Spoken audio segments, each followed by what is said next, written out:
যেসব শব্দ থাকলে আমরা বাক্যকে অবশ্যই প্রেজেন্ট ইনডেফিনিট টেন্সে লিখব, শব্দগুলো জানা খুবই গুরুত্বপূর্ণ। চলো জেনে নেই। প্রথমেই হলো অলওয়েজ। অলওয়েজ অর্থ সব সময়।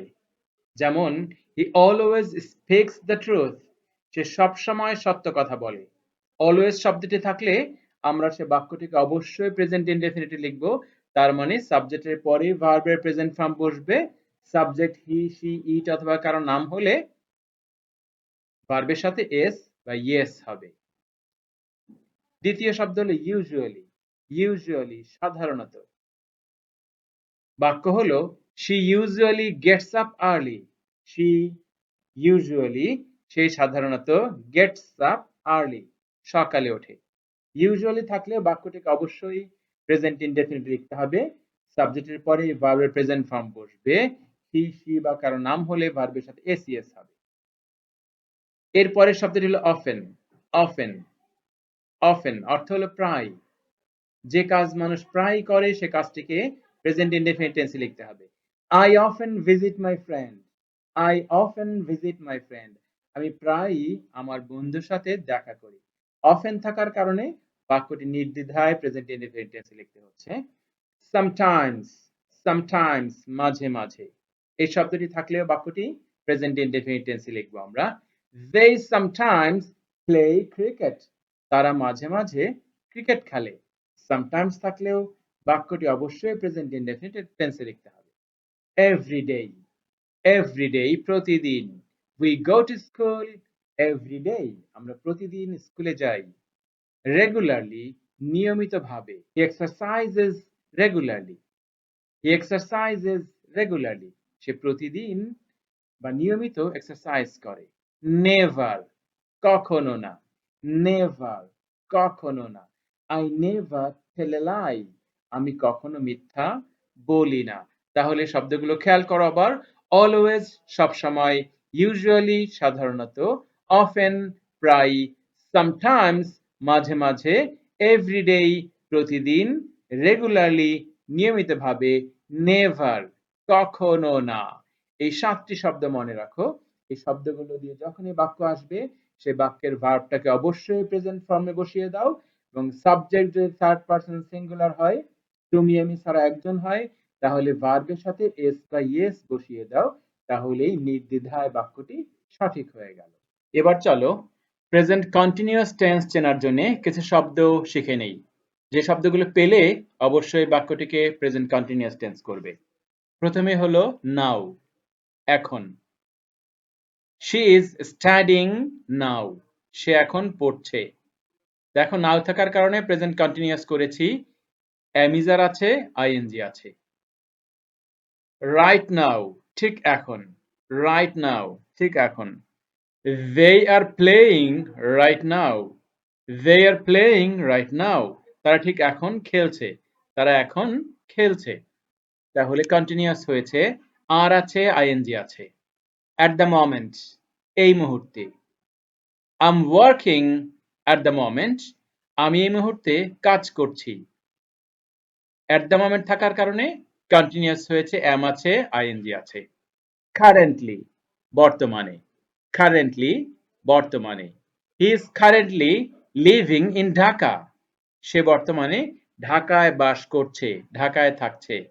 is আছে, ভার্বের সাথে আইএনজি আছে। কারেন্টলি শব্দ থাকার কারণে আমরা বুঝতে পেরেছি বাক্যটি কন্টিনিউয়াসলি লিখতে হবে। টুডে, টুডে আজ। she is feeling better today. she is feeling better today. তার আজ ভালো বোধ হচ্ছে, তার আজ ভালো লাগছে। is আছে, আইএনজি আছে। তাহলে এই শব্দগুলো মনে রাখো। নাও এখন, রাইট নাও ঠিক এখন, at the moment এই মুহূর্তে, কারেন্টলি বর্তমানে, টুডে আজ। এগুলো হলেই বাক্যটাকে অবশ্যই প্রেজেন্ট কন্টিনিউয়াস টেন্সে লিখবে। তার মানে হলো অ্যামিজার থাকবে এবং আইএনজি থাকতে হবে। দুটো কাজ করতে হবে যদি এগুলো বাক্যের মধ্যে থাকে। এবং এই শব্দগুলো থাকলে সে বাক্যের শূন্যস্থান পূরণের সময় খেয়াল রাখবে যে ভার্বের সাথে আইএনজি হবে এবং ভার্বের আগে অ্যামিজার থাকতে হবে। প্রেজেন্ট কন্টিনিউয়াস টেন্স দিয়ে যেহেতু কোনো কাজ বর্তমানে চলছে বোঝায়, এই শব্দগুলো পেলে একদমই ক্লিয়ার হয়ে যায় যে কাজটা বর্তমানে যখন কথা বলা হচ্ছে তখন কাজটা চলছে। এইজন্য নিশ্চিত করে বাক্যগুলো প্রেজেন্ট কন্টিনিউয়াস টেন্সে লিখতে হবে। এই শব্দগুলো থাকা অবস্থায় কোনো বাক্য প্রেজেন্ট ইনডেফিনিট টেন্সে লিখলে হবে না। কারণ এই শব্দগুলোর দাবি হলো কন্টিনিউয়াস হতে হবে, তার মানে আইএনজি এবং এম ইজ আর থাকতে হবে। এবারে চলো আমরা প্রেজেন্ট পারফেক্ট টেন্সের কিছু সিগন্যাল ওয়ার্ড শিখে নেই। যেই ওয়ার্ডগুলো দেখলেই তোমরা নির্দ্বিধায় বাক্যটি প্রেজেন্ট পারফেক্ট টেন্সে করে ফেলবে। এমন 9টি শব্দ অর্থ সহ শিখে নাও। নাম্বার 1, জাস্ট এইমাত্র। I have just finished my homework. আমি এইমাত্র হোমওয়ার্ক শেষ করেছি। দেখো প্রেজেন্ট পারফেক্ট টেন্সের জন্য হ্যাভ আছে এবং হ্যাভ এর কারণে ভার্বটা V3 হয়েছে, ফিনিশড হয়েছে। হ্যাভ হ্যাজ হ্যাড এর পরে ভার্ব আসলে অবশ্যই ভার্বটি V3 হবে এবং হ্যাভ হ্যাজ থাকলে বাক্যটি প্রেজেন্ট পারফেক্ট টেন্স হবে, আমরা জানি। 2 নাম্বার, অলরেডি ইতোমধ্যে। She has already eaten dinner. She has already eaten dinner. সে ইতোমধ্যেই ডিনার খেয়েছে। হ্যাজ আছে, ইটেন আছে, তার মানে প্রেজেন্ট পারফেক্ট। Yet, এখনো। Have you not finished yet? Have you not finished yet? তুমি কি এখনো শেষ করনি? প্রশ্ন। দেখো হ্যাভ আছে, ফিনিশড আছে, তার মানে প্রেজেন্ট পারফেক্ট টেন্সের প্রশ্ন। Ever, কখনো। Ever, কখনো। Have you ever seen the sea? Have you ever seen the sea? Have you ever, তুমি কি কখনো seen, দেখেছো, the sea, সাগর? তুমি কি কখনো সাগর দেখেছো? Have আছে, verb see এর 3 নাম্বার from seen আছে, প্রেজেন্ট পারফেক্ট টেন্স। এভার থাকার কারণে প্রেজেন্ট পারফেক্ট টেন্স করতে হয়েছে। রিসেন্টলি, সম্প্রতি। I have recently bought a book. I have recently bought a book. আমি সম্প্রতি একটি বই কিনেছি।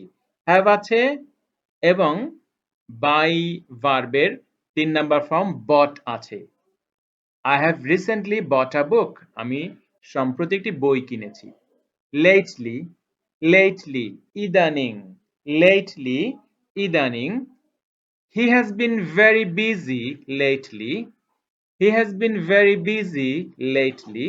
সে ইদানিং অনেক ব্যস্ত হয়েছে। হ্যাজ আছে এবং বিন আছে। আমরা আগেই বলেছি হ্যাভ হ্যাজ হ্যাড এর পরে V3 থাকবে যদি ভার্ব আসে। এখানে বি ভার্বের 3 নাম্বার ফর্ম V3 বিন বসানো হয়েছে, তার মানে প্রেজেন্ট পারফেক্ট টেন্স এবং লেটলি থাকার কারণে এটাকে প্রেজেন্ট পারফেক্টে লিখতে হয়েছে। so far এ পর্যন্ত। so far we have completed 5 lessons. so far এ পর্যন্ত we have completed আমরা শেষ করেছি 5 lessons 5টি লেসন। এ পর্যন্ত আমরা 5টি লেসন শেষ করেছি। so far থাকার কারণে বাক্যটি প্রেজেন্ট পারফেক্টে করতে হয়েছে। এজন্য দেখো হ্যাভ আছে, completed আছে। আরেকটা বিষয় খেয়াল করো, so far অ্যাডভার্ব, এটাকে বাক্যের শুরুতে লেখার কারণে এরপরে কমা দেয়া হয়েছে। till now এখন পর্যন্ত। till now I have not received the letter. till now এখন পর্যন্ত I have not received, আমি পাইনি the letter, চিঠিটি। তাহলে till now থাকার কারণে বাক্যটি আমরা নির্দ্বিধায় প্রেজেন্ট পারফেক্টলি লিখছি। have আছে, received V3 আছে। up to now এখন পর্যন্ত। up to now এখন পর্যন্ত। till now এবং up to now একই অর্থ। up to now থাকলেও প্রেজেন্ট পারফেক্টলি লিখব। up to now এখন পর্যন্ত everything has been fine, সবকিছু ঠিক আছে। up to now everything has been fine, এখন পর্যন্ত সবকিছু ঠিক আছে। তাহলে এই 9টি সিগন্যাল ওয়ার্ড মনে রাখো, তুমি নির্দ্বিধায় প্রেজেন্ট পারফেক্ট সঠিকভাবে লিখতে পারবে এবং তোমার পরীক্ষায়, যে কোনো লেভেলের পরীক্ষায় শূন্যস্থান পূরণ করার ক্ষেত্রে তোমরা যদি বাক্যের মধ্যে এই 9টি শব্দের কোনো শব্দ পেয়ে যাও, তাহলে ওই ভার্বটিকে অবশ্যই V3 করো এবং ভার্বের আগে হ্যাভ হ্যাজটাকে সাবজেক্ট অনুসারে বসাও, তাহলে তোমার বাক্যটা সঠিক হবে, মার্কসটি পেয়ে যাবে, যোগ্যতাও হয়ে যাবে। আরেকটি বিষয় লক্ষ্য করো, এই অ্যাডভার্ব গুলো কোনটা কোথায় বসেছে দেখো, just, already, yet, ever, recently, lately, এগুলো সব বাক্যের মাঝখানে বসেছে, সাবজেক্ট এবং ভার্বের মাঝখানে। I have just, he has already, এরপরে ইয়েট শেষে বসেছে, রিসেন্টলি মাঝখানে বসেছে, শুধু till now, so far, up to now এগুলো বাক্যের শুরুতে বসেছে, চাইলে শেষে বসানো যাবে। সিন্স থেকে, she has been reading here since 2020। দেখো সিন্স আছে, থেকে আছে, কাজটা একটা সময় থেকে শুরু হয়েছে কিন্তু এখনো চলছে, এজন্য present perfect continuous tense since ব্যবহার করছি আমরা। she has been reading here since 2020। Present perfect continuous টেন্সে পারফেক্টের জন্য হ্যাজ থাকবে, হ্যাজ এর জন্য বিন থাকবে, কন্টিনিউয়াস এর জন্য আইএনজি থাকবে, তিনটাই আছে। অল ডে, সারা দিন, all day, সারাদিন। They have been working all day। They have been working, তারা কাজ করছে, all day, সারাদিন। তাহলে পারফেক্টের জন্য হ্যাভ আছে এবং হ্যাভের কারণে হ্যাভের পরে V3 থাকতে হয়, বিন আছে, কন্টিনিউয়াস এর জন্য আইএনজি আছে, তাহলে present perfect continuous. I have been waiting for 2 hours. She has been reading here since 2020. They have been working all day. এবারে একটি গুরুত্বপূর্ণ টেন্স, পাস্ট ইনডেফিনিটের কথা বলছি। পাস্ট ইনডেফিনিট টেন্সেও অতীতের কথা বোঝায় এবং প্রেজেন্ট পারফেক্ট টেন্সেও কোনো কাজ শেষ হয়ে গেছে বোঝায়। এই দুটো টেন্সের মধ্যে প্রায় আমরা মিক্স আপ করে ফেলি, এজন্যে এই শব্দ কটা মনে রাখো। এই শব্দ কটা মনে রাখলে এই দুটোর মধ্যে পার্থক্য করা যাবে। এই শব্দগুলোর যে কোনো একটি বাক্যের মধ্যে ব্যবহার করতে হলেই সে বাক্যটি অবশ্যই পাস্ট ইনডেফিনিট টেন্সে লিখতে হবে। চলো শব্দ কটা শিখে নেই। ইয়েস্টারডে, গতকাল। I met him yesterday, আমি তার সাথে গতকাল সাক্ষাৎ করেছিলাম। দেখো মিটের V2 বা ভার্বের 2 নাম্বার ফর্ম মেট বসেছে ইয়েস্টারডে থাকার কারণে। তাহলে পাস্ট ইনডেফিনিটে পাস্ট ইনডেফিনিট বাক্য তৈরি করতে বা লিখতে গিয়ে আমরা ভার্বটাকে V2 করে দিলেই হয়, মাঝখানে অন্য কোনো অক্সিলারি ভার্ব প্রয়োজন হয় না। 2 নম্বরে ago, আগে, ago, আগে। He left 5 minutes ago. He left 5 minutes ago. সে চলে গিয়েছে 5 মিনিট আগে। যেহেতু ago শব্দটি আছে, আমরা বাক্যটি পাস্ট ইনডেফিনিট করে ফেলেছি সহজেই। লিভ ভার্বটাকে 2 নাম্বার ফর্ম লেফট করে দিয়েছি। লাস্ট নাইট, গত রাতে। We watched a movie last night. We watched a movie last night. আমরা গত রাতে একটি মুভি দেখেছি। লাস্ট নাইট থাকার কারণে আমরা নির্দ্বিধায় বাক্যটাকে পাস্ট ইনডেফিনিটে লিখেছি, ওয়াচটাকে V2 ওয়াচড বানিয়ে দিয়েছি। লাস্ট উইক, গত সপ্তাহে। She visited us last week. She visited us, সে আমাদেরকে দেখে গিয়েছে, লাস্ট উইক, গত সপ্তাহে। লাস্ট উইক থাকার কারণে আমরা ভার্বটাকে ভিজিট না করে ভিজিটেড করেছি, পাস্ট ইনডেফিনিট বানিয়েছি।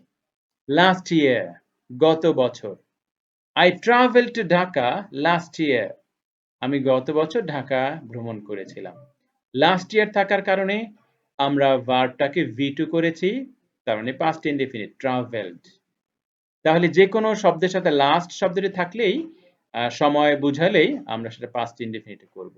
ওয়ান্স, ওয়ান্স, এটাকে অনেকে অনস বলো, এটা ভুল উচ্চারণ, সঠিক উচ্চারণ হবে ওয়া, ওয়া, ওয়ান্স। ওয়ান্স, একবার। I once met a famous writer. I once met, আমি একবার সাক্ষাৎ করেছিলাম, a famous writer, একজন বিখ্যাত লেখকের। দেখো ওয়ান্স থাকার কারণে আমরা পাস্ট ইনডেফিনিট টেন্স করেছি, মিটটাকে মেট বানিয়েছি, V2 লিখেছি। দেন, দেন অর্থ তোমরা জানো পরে, দেন এর আরো একটা অর্থ আছে, তা হলো তখন, কোন একটা সময় বুঝালে তখন বুঝাবে। He was very young then. He was very young then. সে তখন খুব ইয়াং ছিল। দেন থাকার কারণে আমরা পাস্ট ইনডেফিনিট করেছি, ইজটাকে ওয়াজ বানিয়েছি। হি ওয়াজ ভেরি ইয়াং দেন, সে খুবই ইয়াং ছিল। তাহলে 1 2 3 4 5 6 7 এই 7টা শব্দ মনে রাখো। তাহলে তুমি past indefinite সহজে লিখতে পারবে এবং এই শব্দগুলো দেখলেই সেই বাক্যটাকে অন্য কোনো টেন্সে না লিখে past indefinite করে ফেলো। প্রেজেন্ট পারফেক্টে লিখতে যেও না, have has had বসিও না, বরং past indefinite লেখো, ভার্বটাকে সহজেই V2 বানিয়ে দাও, তাহলেই past indefinite হয়ে গেল। এবারে past continuous এর কথা বলছি। কন্টিনিউয়াস মানেই কোনো কাজ চলমান বোঝাবে, তোমাদের নিশ্চয়ই মনে আছে। প্রেজেন্ট কন্টিনিউয়াস হলে কাজটি বর্তমানে চলছে বুঝাবে, পাস্ট কন্টিনিউয়াস হলে কাজটি অতীতে চলছিল সেটা বুঝাবে। কন্টিনিউয়াস মানেই আইএনজি থাকবে এবং একটি অক্সিলারি ভার্ব থাকবে। তাহলে পাস্ট কন্টিনিউয়াস বুঝবে কি করে? বাক্যের মধ্যে যদি while থাকে, while অর্থ যখন, একই সময় while যখন একটি কাজ চলছিল সেই সময় আরেকটা জিনিস ঘটলো, এটা থাকলে past continuous হবে। যেমন I was reading while he was cooking. I was reading আমি পড়ছিলাম while যখন he was cooking সে রান্না করছিল। I was reading while he was cooking. আমি যখন পড়ছিলাম সে তখন রান্না করছিল। তাহলে তুমি যদি কোনো বাক্যের শূন্যস্থানে কোনো পরীক্ষায় দেখো while আছে, এরপরে একটি ভার্বের শূন্যস্থান আছে, রাইট ফর্মস অফ ভার্বে, সেক্ষেত্রে নির্দ্বিধায় সেই ভার্বটাকে পাস্ট কন্টিনিউয়াস ফর্মে বসিয়ে দিবে, আইএনজি বসাবে এবং আগে ওয়াজ ওয়্যার বসাবে। when যখন, when যখন। she was sleeping when I called. she was sleeping সে ঘুমাচ্ছিল when যখন I called আমি কল করেছিলাম। আমি যখন কল করেছিলাম তখন সে ঘুমাচ্ছিল। তাহলে when আছে, আমরা বাক্যটাকে পাস্ট কন্টিনিউয়াসে করছি was এবং ভার্বের সাথে আইএনজি। এবারে চলো পাস্ট পারফেক্টের কথা বলি। আমরা জানি পাস্ট পারফেক্টে সাধারণত দুটো কাজের কথা উল্লেখ থাকে। এর মধ্যে যে কাজটি আগে শেষ হয়েছে সেটা পাস্ট পারফেক্টে লিখতে হয়, হ্যাড এরপরে V3 বসাতে হয়। আর যে কাজটি পরে শেষ হয় সেই কাজটিকে সাধারণত পাস্ট ইনডেফিনিটে লেখা হয়। যেমন আমরা জানি ডাক্তার আসার পূর্বে রোগী মারা গেল, এই জাতীয় সেন্টেন্স তোমরা শুনেছো হয়তোবা। যে শব্দগুলো আমাদেরকে মনে রাখতে হবে তা হলো before. I had finished the work before sunset. আমি সূর্যাস্তের পূর্বে কাজ শেষ করেছি। তাহলে দুটো কাজ, সানসেট এবং সূর্যাস্ত। সানসেট এবং কাজ শেষ করা, কোনটা আগে হয়েছে? সানসেট পরে হয়েছে, কাজ আগে শেষ হয়েছে, এই জন্য এটাকে পাস্ট পারফেক্টে লিখেছি। I had finished, had আছে, finished আছে। তাহলে বিফোর থাকার কারণে যে কাজটি আগে হয়েছে সেটাকে পাস্ট পারফেক্টে লিখেছি, পরেরটা পাস্ট ইনডেফিনিটে। I had finished the work before sunset. সূর্য ডোবার পূর্বে আমি কাজটি শেষ করেছিলাম। আফটার, আফটার থাকলেও তোমরা পাস্ট পারফেক্ট অনুমান করতে পারো। They went home after I had called. তারা বাড়ি গিয়েছিল আমি কল করার পূর্বে। তাহলে কোন কাজটা আগে হয়েছে? আমি আগে কল করেছি, এই জন্য কল করাটা পাস্ট পারফেক্টে হয়েছে, had এবং V3, had called। এবং যেটা পরে হয়েছে সেটা পাস্ট ইনডেফিনিটে হয়েছে। তাহলে আফটার দেখে আমরা অনুমান করছি একটি পারফেক্ট হবে পাস্ট পারফেক্ট, একটি পাস্ট ইনডেফিনিট হবে। They went home past indefinite, after এর পরে I had called past perfect. By the time যখন পর্যন্ত, by the time থাকলেও পাস্ট পারফেক্ট অনুমান করতে পারো। By the time যখন পর্যন্ত। By the time I arrived যখন আমি উপস্থিত হলাম, he had left সে চলে গেল। আমি উপস্থিত হতে হতে সে চলে গেল। By the time I arrived যতক্ষণে আমি পৌঁছলাম, he had left সে চলে গেল। তাহলে আগে কোনটা ঘটেছে? সে চলে গেছে, এই জন্য এটা past perfect, he had left। আর পরে ঘটেছে আমার উপস্থিত হওয়া, এটা হয়েছে পাস্ট ইনডেফিনিট। Until then ততক্ষণ পর্যন্ত, until then ততক্ষণ পর্যন্ত। She had waited until then, she had waited সে অপেক্ষা করেছিল until then ততক্ষণ পর্যন্ত। হয়তো আরেকটা কাজের কথা সে তুমি না আসা পর্যন্ত সে অপেক্ষা করছিল। তাইলে যেটা আগে ঘটেছে সেটা she had arrived past perfect এ। আশা করছি মনে রাখবে তোমরা। ফিউচার ইনডেফিনিট ভবিষ্যতের কথা বলে, তাই না? যেই টেন্স দিয়ে আমরা ভবিষ্যতের কথা বলি সেটা হলো ফিউচার। ইনডেফিনিটটাই বেশি ব্যবহার করতে হয়। আর এই বাক্যটা গঠন করা একদম সহজ। সাবজেক্টের পরে উইল বসাতে হয়। উইলের পরে সবসময় ভার্ব প্রেজেন্ট ফর্মে হবে। যে কোনো জায়গায় উইল বা শ্যাল দেখবে, এদের পরে ভার্ব আসলে সেই ভার্বটাকে অবশ্যই প্রেজেন্ট ফর্মে বসাতে হবে।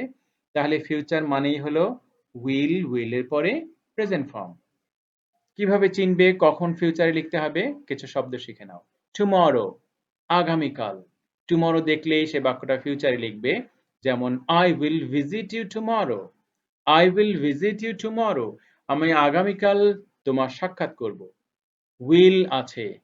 ফিউচার মানে will থাকবে। will এর পরে visit ভার্বের প্রেজেন্ট ফর্ম বসছে। নেক্সট উইক, আগামী সপ্তাহে। They will start the course next week. They will start তারা শুরু করবে the course কোর্সটি next week আগামী সপ্তাহে। next week থাকার কারণে আমরা বাক্যটি ফিউচার ইনডেফিনিটে করেছি। will আছে, V1 আছে start। next year আগামী বছর। He will go abroad next year. He will go abroad সে যাবে abroad বাহিরে next year আগামী বছর। তাহলে আগামী বছর থাকার কারণে ফিউচার ইনডেফিনিট will এবং go V1। soon শীঘ্রই। she will return soon সে শীঘ্রই ফিরে আসবে। soon আছে, future indefinite will V1। later পরে। I will call you later. I will call you later আমি তোমাকে পরে কল করব।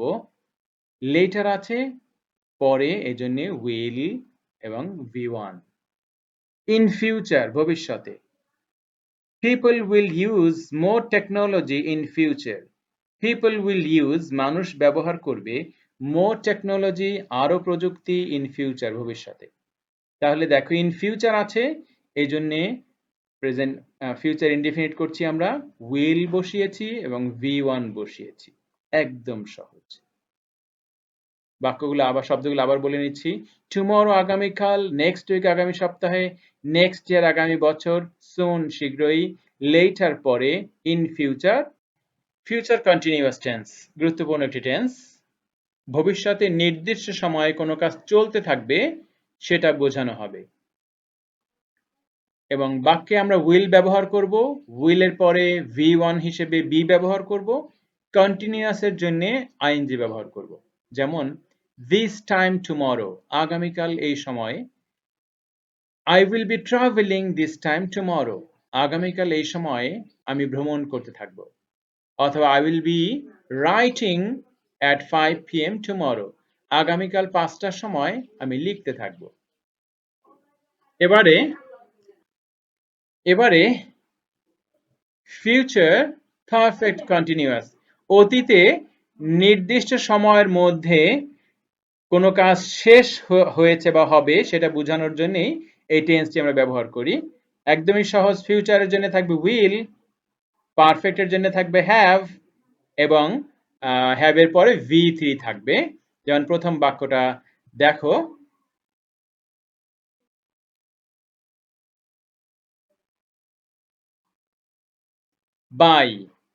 বাই থাকবে বাক্যের মধ্যে।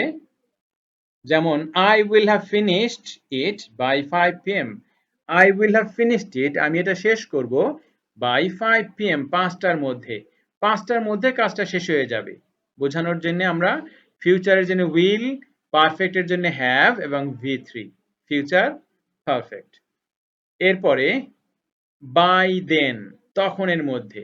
They will have completed the work by then They will have completed the work তারা কাজটি শেষ করবে by then ওই সময়ের মধ্যে।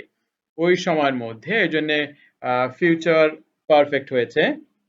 ফিউচারের জন্য will, পারফেক্টের জন্য have এবং have এর জন্য V3। তাহলে আমরা প্রায় গুরুত্বপূর্ণ টেন্সগুলোর সিগন্যাল ওয়ার্ডগুলো তোমাদেরকে দিয়ে দিলাম। এই ভিডিওটা বারবার শুনলে এবং এই ওয়ার্ডগুলো মনে রাখলে তোমরা টেন্সের অনেক বাক্য নির্ভুলভাবে করতে পারবে। অনেক গুরুত্বপূর্ণ পরীক্ষায় তোমরা right from to the verb এবং উইথ ক্লোজ, উইদাউট ক্লোজ এই ধরনের শূন্যস্থানগুলো সঠিকভাবে পূরণ করতে পারবে। ধন্যবাদ তোমাদের সকলকে।